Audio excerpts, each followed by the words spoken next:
พรรคและรัฐบาลได้ถือเอาเวียกงานแก้ไขความทุกข์ยากและสร้างไร่หับแบบยืนยงให้ประชาชนลาวบรรดาเผ่าเป็นพื้นฐานการนำพาประเทศชาติให้หลุดพ้นออกจากสถานภาพความด้อยพัฒนาในปี 2020 เพื่อพันขยายเนื้อในจิตใจดังกล่าวแผนงานพัฒนาเขตเนินสูงภาคเหนือ NUDP ที่ขึ้นกับกรมแผนการและการร่วมมือกระทรวงเกษตรกรรมและป่าไม้ก็ได้ถือเอาเวียกงานการพัฒนาสุขยุส่งเสริมประชาชนในการปลูกฝังเลี้ยงสัตว์และเวียกงานพัฒนาพื้นฐานโครงล่างด้านชลประทานหนทางเข้าสู่การผลิตน้ำลินน้ำสะอาดเข้าถึงประชาชนที่อยู่ห่างไกลศอกลีกซึ่งแผนงานดังกล่าวได้จัดตั้งปฏิบัติอยู่10เมืองที่เป็นเมืองทุกยากของ3แขวงคือแขวงหลวงพระบางแขวงหัวพันและแขวงพงศาลีเมืองขัวแขวงพงศาลีก็เป็นเมืองหนึ่งที่ทางแผนงานได้ให้การสนับสนุนช่วยเหลือทางด้านวิชาการเทคนิคต่างๆในการปลูกฝังและเลี้ยงสัตว์ความเอา27บ้านเป้าหมายเป็นต้นทางแผนงานได้สนองแนวพันธุ์แบเพื่อเป็นทุนหมุนเวียนจำนวน115ตู้สนองแนวพันธุ์กาแฟได้30,000 กว่าเฮกตาร์สนองน้ำลินน้ำสะอาดได้จำนวน7บ้านสนองแนวพันธุ์หมักแนงจำนวน200,000 กว่าเบี้ยเตาอบหมักแนงจำนวน2หลังนอกจากนี้ยังได้สนับสนุนทางด้านทุนในการจัดฝึกอบรมให้ทางวิชาการขั้นแขวงขั้นเมืองและชาวบ้านแต่งานพวกเขานี่จะตั้งปฏิบัติอยู่10เมืองที่เป็นเมืองทุกยากของ3แขวงภาคเหนือคือพงศาลีหอพันและก็หลวงพระบางนี่มาฮอดปัจจุบันนี้มี11องค์ประกอบหรือว่าโครงการแน่นอนในแผนงานแต่ครูความพัฒนานี่ก็มีหลายเนาะมีทางเยอรมันรัฐบาลเยอรมันเนาะซึ่งว่าความมือโดยผ่านการความมือทางด้านเทคนิคซึ่งเพิ่นฮ้องว่า GIZ แต่ทางสภาพยุโรปหรือว่า EU นี้กับรัฐบาลสวิสซึ่งว่าผ่านองค์การพัฒนาของประเทศสวิสหรือว่า SDC ฮะแล้วก็รัฐบาลฝรั่งซึ่งผ่านองค์การฝรั่งเศสเพื่อการพัฒนาหรือว่า AFD ได้ร่วมกับรัฐบาลเขา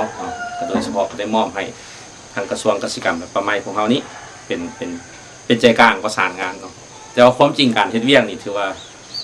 มันมี11โครงการมันมี3โครงการที่ติดพันกับเวียกมหาภาคซึ่งตัวนี้เขาก็ได้เฮ็ดเวียกกับทางคณะพัฒนาชนบททางกระทรวงทรัพยากรธรรมชาติและโดยสำคัญก็เป็นทางกระทรวงการและการลงทุนครับมีจะที่พันเรื่องเรียกมหาภาคเป็นพวกเขาได้เห็นอย่างนั้นเนาะวันนี้จะตั้งปฏิบัตินี้การเริ่มก็แตกต่างกันคือเขาเริ่มทำอิฐปี 2010 จนปี 2010มาพอพวกเขาก็ได้ร่วมมือกับทางองค์การ GIZ ครับก็เริ่มจากการวางแผนน้ำใช้ที่ดินการวางแผนพัฒนาชนบทรอบด้านพวกเขาได้เริ่มมาใน2010ต่อมาก็เป็นเอาเวียกกสิกรรมเขาเรียกการปลูกการเลี้ยงเขาเนาะกับป้าในปี 2012 ก็ได้เริ่มเรียกนะได้เคียงคู่กันนั้นก็เว้าเรื่องพื้นฐานโครงล่างกสิกรรมขนาดน้อยครับก็ได้เริ่มมาแต่2010เนาะแล้วพงศาลีนี่ยิงใส่สภาพภูมิประเทศเนาะซึ่งส่วนใหญ่จะเป็นผู้ผ่าคอยสันครับฉะนั้นแล้วก็เหตุประชาชนอยู่กับห่างไกลซอกลีห่างไกลซอกลีทางเข้าถึงการเข้าถึงน้ำสะอาดอันนี้ก็ถือว่ายังจำกัดฉะนั้นพวกเขาก็ได้เล็งใส่เรียกนี้วันนี้เขามาเมืองว่าพื้นที่เขานี่เป็นอะไรก็เลยมาเมืองพืชที่เป็นสินค้าได้นี่เห็นว่ามันเรื่องเครื่องป่าของดงเห็นว่าอันนี้พอเครื่องป่าของดงมันจะอยู่น้ำปลาก็ได้เนาะสิเป็นปลาฟื้นฟูบอกหรือว่าเป็นปลาป้องกันแรงน้ำเป็นก็ได้ก็เลยเห็นว่ามันมีหมักแดงธรรมชาติอยู่ดีเนาะแล้วก็มีบรรดาโครงการอื่นๆที่ผ่านมาเขาเจ้าก็เฮ็ดพยายามเอาหมักแดงพันธุ์ปากซองมาปลูกเอาหมักแดงพันธุ์นั่นพันธุ์นี่มาปลูกแต่ว่าหมักแดงปากซองกับคาป่าเนาะ มันมีค่าปลาอยู่นี่ก็หลายก็เห็นว่าราคามันนี่ก็ยังขึ้นลงบ่แน่นอนมันก็เลยเฮ็ดให้ปลาส้นนี่บ่จุกยาวพาหันปานใดก็โชคดีที่ทางแข่งพงศลีนี้เนาะโดยเฉพาะเป็นการร่วมมือระหว่าง2ฝ่ายคันท้องถิ่นนี่แหละของแข่งพงศลีกับ12พนานี่กับผู้นี้มันได้มีการร่วมมือกันเรื่องเขาเรียกว่าเรื่องการแลกเปลี่ยนกสิกรรมเพราะเขาเลยเห็นว่ามักแนงกวางตุ้งเนาะพันกวางตุ้งนี่ที่ว่าทางตลาดจีนถือว่าต้องการสูงเนาะแล้วก็ราคาก็แพงเรารวมราคาก็เริ่มจาก3-4 แสนบางปีขึ้นฮอด6 แสนต่อกิโลอันนี้ก็เลยว่ามันน่าจะเป็นทาแห้งอันหนึ่งเนาะเพื่อเป็นการสุกยู่ส่งเสริมการสร้างไร่หับให้ประชาชนที่อยู่ห่างไกลศอกลีกให้มีเวียกเหตุงานทำฉะนั้นทั้งแผนงานพัฒนาเขตเนินสูงภาคเหนือ NUDP ได้สมทบกับอำนาจการปกครองแขวงอำนาจการปกครองเมืองห้องการกสิกรรมและป่าไม้ได้จัดฝึกอบรมให้ชาวบ้านแนะนำเทคนิคต่างๆให้กับประชาชนส่งพนักงานวิชาการลงประจำอยู่แต่ละบ้านเพื่อเป็นการสุกยู่ส่งเสริมให้ประชาชนยุติการทางป่าเฮ็ดไร่แบบเลื่อนลอยให้หันมาปลูกฝังและเลี้ยงสัตว์เป็นต้นแม่นการปลูกหมักแนงซึ่งประกอบมี2 สายพันธุ์คือหมักแนงกวางตุ้งและหมักแนงปากซองถือว่าสำหรับเมืองพาของพวกเราเป็นเมืองหนึ่งที่ว่าตั้งทางภาคใต้ของแขวงพงศลีแล้วก็ห่างจากเทศบาลแขวงนี่208 กิโลเมตรถือว่าที่ตั้งจุดพิเศษของเมืองพาของเรามันเมืองผู้ดอยรวมเอา 99% ถือว่าเขตที่ว่าห่างไกลซอกลีกทุรกันดารถือว่าความทุกข์ยากของประชาชนนี่ทั้งยังท่วมหลายและนอกจากนี้แล้วถือว่าอิงใส่มติของประชุมใหญ่ขององค์คณะพักเมืองครั้งที่14และมันพวกเขาได้กำหนดมีอยู่5 ทางออกเพื่อเฮ็ดให้การพัฒนาเศรษฐกิจสังคมของเมืองพาเพื่อให้ประชาชนพ้นจากความทุกข์ยากนั้นทางออกที่1ก็เว้าเรื่องการปลูกพืชเป็นสินค้าหรือว่าการเฮ็ดกสิกรรมเนินสูงทางออกที่2นี่มันเว้าเรื่องการเฮ็ดการประมงแล้วก็ทางออกที่3นี่เว้าเกี่ยวกับการปกปักรักษาทรัพยากรธรรมชาติแบบยืนยงแล้วก็ทางออกที่4นี่เว้าเกี่ยวกับการบริการการท่องเที่ยวทางออกที่5นี่ก็เว้าเรื่องเกี่ยวกับการหันเป็นอุตสาหกรรมเพื่อปรุงแต่งผลิตภัณฑ์จากกสิกรรมครับสนี้ตลอดระยะผ่านมาสำหรับเมืองพวกเราก็ได้มีบรรดาโครงการที่ว่ามาส่งเสริมโดยเฉพาะก็เป็นเกี่ยวกับโครงการหรือว่าแผนงานพัฒนาเขตเนินสูงภาคเหนือ NUDP นี้ถือว่าได้มาส่งเสริมเมืองของพวกข้าพเจ้านี้โดยเฉพาะเลยเป็นเราเรื่องเกี่ยวกับการส่งเสริมปลูกหมักแนงซึ่งหมักแนงนี่ก็เป็นอันนึงที่เป็นท่าแห่งของเมืองของพวกเราซึ่งว่าอยู่ในนี้ก็หมักแนงมันมีอยู่2 ประเภทเนาะที่1ก็เป็นหมักแนงกวางตุ้งที่2ก็เป็นหมักแนงปักซองเสน่ห์ท่าแห่งของเมืองของพวกเรานี่เว้าเรื่องหมักแนงนี่ก็ถือว่าเป็นท่าแห่งนึงที่ว่าเฮ็ดให้พ่อแม่ประชาชนนี่มีกระบวนการในการปลูกเสน่ห์เดี๋ยวนี้เลยถือว่าทางแผนงานพัฒนาเขตเนินสูงพวกเราก็ได้ส่งเสริมโดยเฉพาะในมันได้สนองเรื่องเกี่ยวกับแนวพันธุ์หมักแนงนี่ให้แก่พ่อแม่ประชาชนอยู่ในบ้านเป้าหมายและนอกจากนี้แล้วก็ถือว่าพวกเราก็ได้จัดตั้งเป็นกลุ่มเนาะกลุ่มผลิตเพื่อเฮ็ดแนวใดก็เฮ็ดแม่นเว้าเรื่องการผลิตเพื่อให้มันได้คุณภาพแล้วพวกเราจึงมีการสร้างเตาอบสร้างเป็นกลุ่มและสร้างเตาอบมี2 บ้าน2 กลุ่มเนาะคือบ้านดับกระจอกแล้วกลุ่มเสนลาดแล้วก็บ้านกรุงฤทธิ์แล้วก็เป็นกลุ่มดับกระจอกซึ่งพลังที่สำเร็จการก่อสร้างเตาอบนี้แล้วถือว่ามักแนงที่พวกเราได้เก็บกู้มาได้หันของประชาชนถือว่าจะเอาเข้าเตาอบฉะนั้นก็ถือว่าจะเฮ็ดให้คุณภาพของมักแนงหันดีแล้วก็ราคาก็ถือว่าจะเป็นว่าราคาก็ดีแล้วเนาะคันว่ามันได้คุณภาพและเป้าหมายหลักที่ว่าทางแผนงานได้มาส่งเสริมอันนี้จะมีการปลูกมักแนงปลูกกาแฟแล้วก็การส่งเสริมการเลี้ยงแบะแล้วก็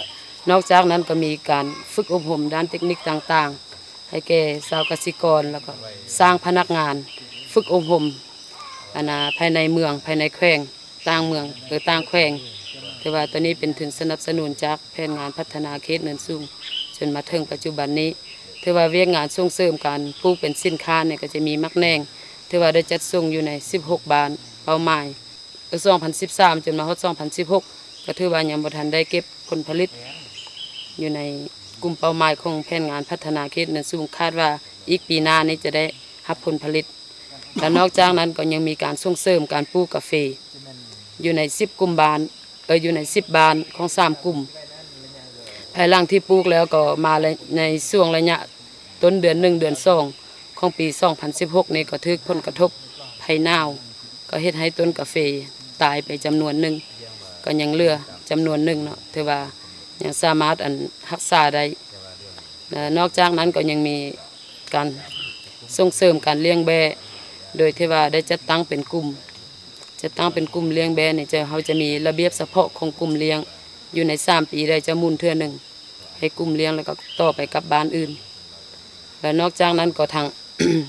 แผนงานพัฒนาเขตเนินสูงก็ได้ยังมีทุนสนับสนุนในการก่อสร้างเตาอบหมักแหนงให้แก่บ้าน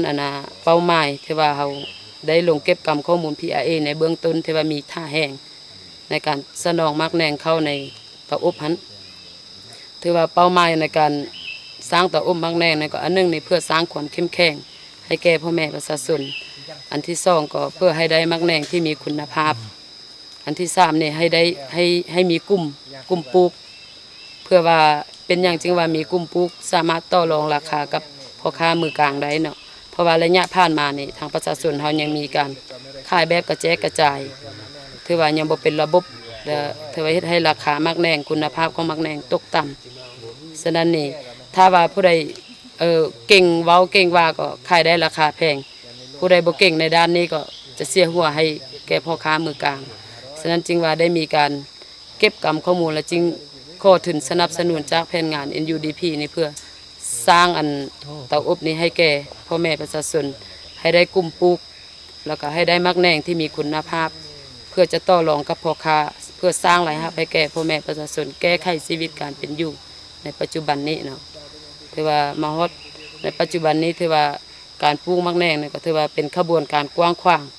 อยู่ในทั่วเมืองนี่แต่ก็บ่เฉพาะแต่บ้านแสนลาดถือว่าทั่วเมืองนี่มีเนื้อที่ทั้งหมด900เฮกตาร์อยู่ใน94บ้าน900เฮกตาร์ในและแผนคาดคะเนในต่อหน้าเนาะแต่นี้ถึงปี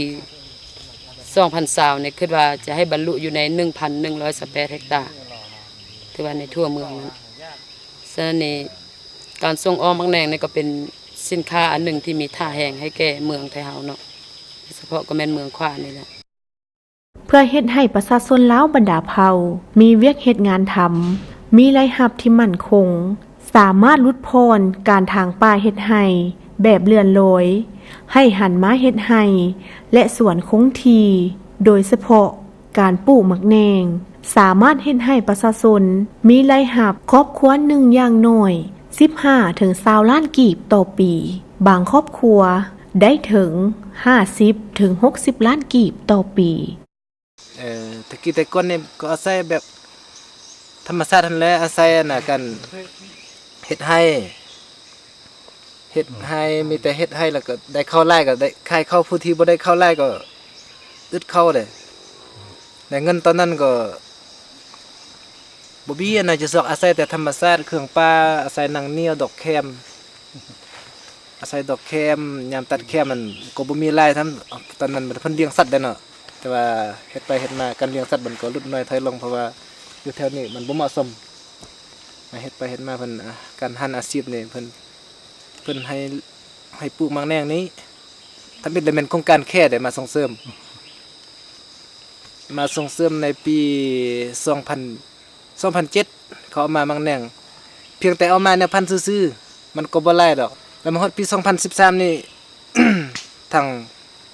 โครงการแผนงานเขตเนินสูงนี้เขามาเก็บกำการ ปลูกหมากแหนงของชาวบ้านจดแต่ละครอบครัวอยากได้เท่าเด้อเขาก็สนองตาม ตามชาวบ้านต้องการ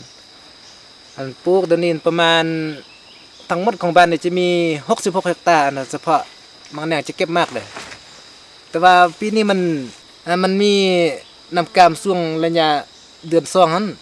วันที่24 25ก็เลยมังแหนงมันบ่เป็นมากมันไปถึกน้ำกามมันปีผ่านมานี่พอกำลังเริ่มจัดตั้งปฏิบัติกลุ่มยังบ่ได้ขายเป็นกลุ่มเทื่อก็ยังขายกระจัดกระจายแต่ว่าทางแผนงานเขตเนินสูงเพิ่นมาอธิบายแล้วก็จัดตั้งเป็นกลุ่มเพื่อเก็บมังแหนงเข้าสู่เป็นระบบระเบียบเพื่อขายเป็นกลุ่มเป็นก้อนแต่ละครอบครัวเฮาได้ราคาเสมอกันหมดตอนยังบ่ตั้งกลุ่มนี่ผู้ใดมีพี่มีน้องก็ได้ขายราคาดีผู้ใดบ่มีพี่บ่มีน้องก็บางเทื่อก็ถึกอันนั้นพ่อค้ามือกลางเนาะเขามาตัวอันนี้อันนั้นว่าบ่เอาราคามังแหนงถึกเลยบางเทื่อบางคนพ่อค้าบางคนก็มีสิ่งแบบบ่มาตรฐาน